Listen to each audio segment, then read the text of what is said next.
اس سے پہلے سورہ بقرہ کی مختلف آیتوں کا خلاصہ پیش کیا گیا۔ ابھی اپنے سامنے جو آیت کریمہ ہے، اس آیت کریمہ کے اندر اللہ تبارک و تعالی ارشاد فرماتا ہے، یا بنی اسرائیل اذکروا نعمتی التی انعمت علیکم وانی فضلتکم علی العالمین۔ مطلب یہ کہ اے یعقوب کی اولاد، اے اسرائیل کی اولاد، یاد کرو میری اس نعمت کو جو میں نے تم پر کیا، اور یہ کہ تم لوگوں کو سارے جہان پر فضیلت دی۔ یہاں اللہ تبارک و تعالیٰ نے بنی اسرائیل جو یعقوب علیہ السلام کی اولاد ہے ان کو نعمت یاد کرنے کا ذکر فرمایا۔ اولاً تو یہ کہ اگر کہ نبی کی اولاد ہونا یہ باعث فخر ہے، اور اس نام سے پکارا جانا کہ نبی کی اولاد ہے یہ اللہ تبارک و تعالیٰ کو پسند ہے، تبھی تو بنی اسرائیل کو خود اللہ تبارک و تعالیٰ یہود اور نصارہ نہ کہتے ہوئے خود بنی اسرائیل کے لقب سے اللہ تعالیٰ پکار رہا ہے۔ اور پھر مزید یہ اسرائیل یعقوب علیہ السلام کا لقب ہے جو خود اللہ تبارک و تعالیٰ نے حضرت جبرائیل علیہ السلام کے ذریعے سے انہیں عطا فرمایا۔ اسرا کے معنی ہوتا ہے عبادت کرنے والا۔ ایل عبرانی زبان میں اللہ کا نام ہے، یعنی اللہ تبارک و تعالیٰ کی عبادت کرنے والا۔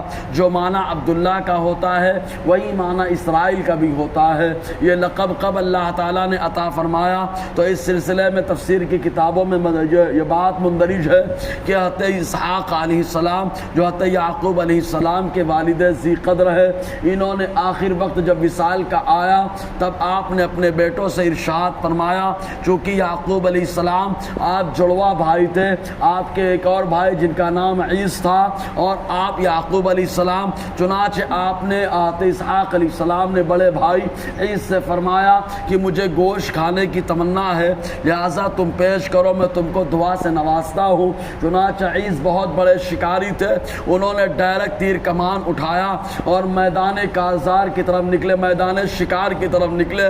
چنانچہ وہ شکار کرنے کے لیے گئے۔ یعقوب علیہ السلام کو جو ہے جب وصیت کی تو آپ نے اپنی والدہ سے جا کر کے پوچھا کہ میں کیا کروں، والد ذی قدر کی ایسی خواہش ہے۔ تب آپ کی والدہ نے کہا خالی آپ کے والد نے گوشت کھانے کی تمنا ظاہر کی ہے، یہ نہیں کہا ہے کہ شکار کا گوشت ہو یا پالتو جانور کا گوشت ہو، لہٰذا تم ایک بکری ذبح کرو، اور ذبح کرنے کے بعد اس کا گوشت اچھے سے بنا کر کے جو اپنے بیٹے کے اس کا گوشت اچھے سے بنا کر کے اپنے والد کی بارگاہ میں پیش کر دو۔ تو حضرت اسحاق علیہ السلام کی بارگاہ میں گوشت اچھے سے بنا کر کے جو ہے یعقوب علیہ السلام نے پیش کر دیا۔ تو حضرت اسحاق علیہ السلام نے نوازا کہ اے اللہ میرے بیٹے یعقوب کی نسل میں انبیاء کا سلسلہ قائم فرما۔ اسی وجہ سے انبیاء کرام کی ایک خاص جماعت یعقوب علیہ السلام کی نسل میں آئی، اور جب بڑے بھائی عیس آئے تب ان کو حضرت اسحاق علیہ السلام نے اس بات سے نوازا کہ اے اللہ میرے بیٹے عیس کی نسل میں بادشاہوں کا سلسلہ قائم فرما۔ یہی وجہ ہے کہ دونوں بھائی یعقوب علیہ السلام اور عیس دونوں کے درمیان دونوں کی اولاد ہمیشہ ساتھ میں رہی۔ ایک کی اولاد میں بادشاہت اور ایک کی اولاد میں جو ہے نبوت اور رسالت کا سلسلہ رہا۔ اب یہ کہ اللہ تعالیٰ نے قبل لقب سے نوازا تو معاملہ یہ ہوا کہتے اسحاق علیہ السلام نے جو ہے آپ نے کہا کہ بیٹا یعقوب میں عبادت کرنا چاہتا ہوں، تم دروازے پہ کھڑے ہو جاؤ، کوئی اگر اندر آنا چاہے تو اس کو اندر آنے مت دینا۔ چنانچہ آپ دروازے پہ کھڑے ہو گئے، یعقوب علیہ السلام حضرت اسحاق علیہ السلام اندر عبادت کرتے رہے۔ اس کے بعد جبرائیل علیہ السلام آئے، اندر جانے کی بڑی خواہش ظاہر کی، لیکن یعقوب علیہ السلام نے جانے نہ دیا اور کہا میرے والد نے کہا کسی کو اندر مت آنے دینا۔ بس اسی ادا کے پیش نظر حضرت جبرائیل علیہ السلام سے گفتگو ہو رہی تھی۔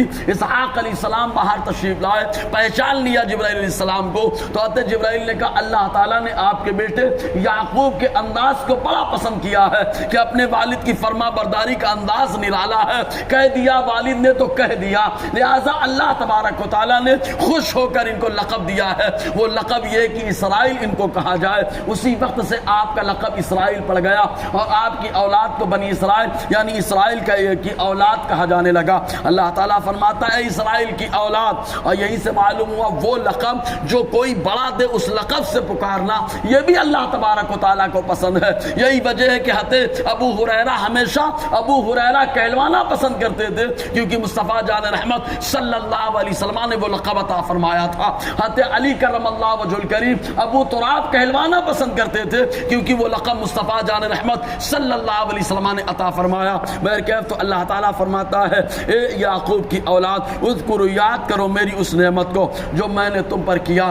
اللہ تعالیٰ نے تو بہت ساری نعمتیں کی ہیں، کبھی من و سلوہ اتار کر کے، اور کبھی ستون روشنی کا اتار کر کے، اور کبھی آسمان جو بادل کو جو ہے سایبان بنا کر کے، اور کبھی میٹھے چشمے کو جو ہے پتھر سے بہا کر کے، اور کبھی دریائے قلزم کے پانی کو ٹھہرا کر راستہ بنا کر اللہ تعالیٰ نے نعمت کیا ہے، اور کبھی اللہ تبارک و تعالیٰ نے فرعونیوں سے نجات دلا کرنے جو ہے اللہ تعالیٰ نے نعمت کا نزول فرمایا۔ اس طریقے سے بہت ساری نعمتوں کا ذکر اللہ تعالیٰ نے کیا، تو فرماتا ہے یاد کرو میری ان نعمتوں کو۔ معلوم یہ ہوا اللہ کی جو نعمت بندے کو ملے اسے یاد کرنا چاہیے اور اس کا شکر ادا کرنا چاہیے۔ وَأَنِّي فَضَّلْتُكُمْ عَلَى الْعَالَمِينَ، اور یہ کہ میں نے تم کو سارے جہان پر فضیلت دی۔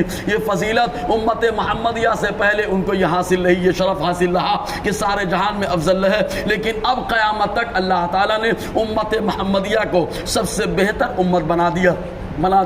کہیں پہ اللہ تعالیٰ فرماتا ہے کنتم خیر امہ، اے امت محمدیہ تم بہترین امت ہو۔ کہیں پر اللہ تعالیٰ فرماتا ہے وَكَذَلِكَ جَعَلْنَاكُمْ أُمَّةً وَسَطًا، ہم نے یوں ہی تم کو بہترین امت بنا دیا ہے۔ تو یہ فضیلت امت محمدیہ سے پہلے ان کو حاصل رہی، اور امت محمدیہ جب آئی تو قیامت تک یہ فضیلت امت محمدیہ کو حاصل رہی۔ میرے کہتے انشاءاللہ آگے گفتگو رہے گی۔ اللہ تعالیٰ ہم سب کو فیضان قرآن برکات قرآن سے مالا مال فرمائے۔